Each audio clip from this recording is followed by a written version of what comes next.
TF1, quelqu'un est venu vous jeter des excréments, des produits chimiques dans votre voiture. Qu'est-ce que vous avez ressenti exactement à ce moment-là? Déjà, je comprends très bien ce qu'on a pu ressentir sur ce plateau-là, et je sais que Daniel Auteuil, à qui j'en ai parlé, a ressenti la même chose.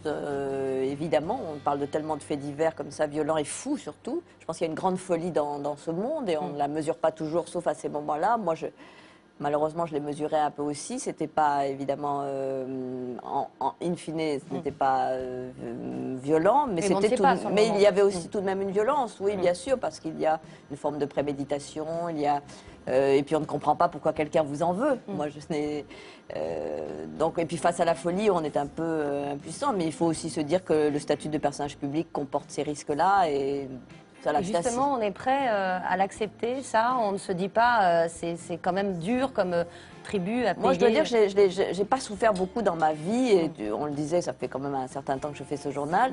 Et je n'ai quasiment jamais eu de manifestation d'hostilité ni de violence. C'est gentil, mais j'ai une belle équipe aussi autour de moi. Il se trouve qu'on sortait un peu en même temps. Et Germain Dagonier, qui est là d'ailleurs, et qui est rédacteur en chef, il s'est interposé physiquement. Moi, j'ai quelqu'un qui avait du courage. Voilà. On connaît ici Germain Dagonier. Ça m'a beaucoup touchée, oui. On mesure aussi la solidarité dans ces moments-là, et c'est assez formidable. Alors, on va revenir sur les aléas.